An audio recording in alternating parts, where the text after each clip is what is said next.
So magandang araw mga kabaksing. Official na nga pong inanunsyo ng Treasure Boxing Promotion ngayong araw ang pagbabalik ng ating angas ng Pinas, former 3 Division World Champion Janril Cuadro Alas Casimero ngayong darating na October 13 sa Yokohama sa bansang Japan, kung saan kanyang makasagupa ang Amerikanong si Saul Sanchez ang tumalo sa ating dalawang Pinoy na sina Arthur Villanueva at RV Diniga. So isang malaking pagkakataon na talaga ito ni Casimero mga kabaksing upang patunayan sa kanyang mga haters, lalo na sa Japan muli gaganapin ang nasabing bakbakan, dahil alam naman po natin na medyo hindi kagandahan yung kanyang pinakita doon sa kanyang huling laban kontra kay Ugoni.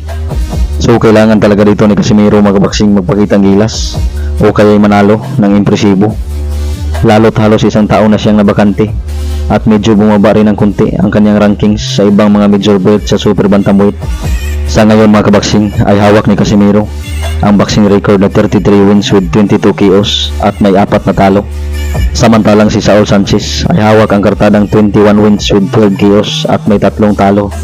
Ang kanilang bakbakan mga kabaksing ay ang main event, isang 10 rounds bout sa super bantamweight division.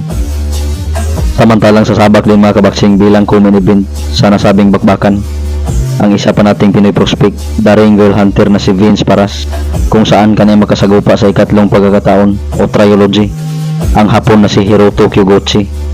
Matatandaan natin mga kabaksing na una na naglaban itong dalawa noong taong 2018, kung saan natalo ang ating pambatong si Paras via unanimous decision. Samantalang nag-ring match itong dalawa mga kabaksing ngayong taon noong nakaraang Mayo lamang sa bansang South Korea, kung saan nakabawi ang ating pambatong si Paras at kanyang tinalo si Kyoguchi via unanimous decision. So pagkakataon na ito ng dalawang mga kabaksing upang tuldukan na ang kanilang rivalry. Ang ating the ring girl hunter na si Vince Paras ay hawak ang kartadang 21 wins with 15 KOs at may 2 talo. Samantalang ang Hapon na former world champion na si Hiroto Kyoguchi ay hawak ngayon ang kartadang 18 wins with 12 KOs at may 2 talo. Samantalang sasabak din mga kabaksing bilang undercard ang puro na nakasagupa ni Janril Casimero na sina Yoshinori Oguni at Filipos Nitumboa. Ang kanilang laban na isang 8 rounds bout sa super bantamweight. Matatandaan natin mga kabaksing na pareho na itong dalawa na nakalaban ni Casimero, kung saan itong si Nitumboa ay tinalo ni Casimero via decision, samantalang nagresulta naman sa tabla o draw ang kanilang bakbakan ni Oguni at Casimero.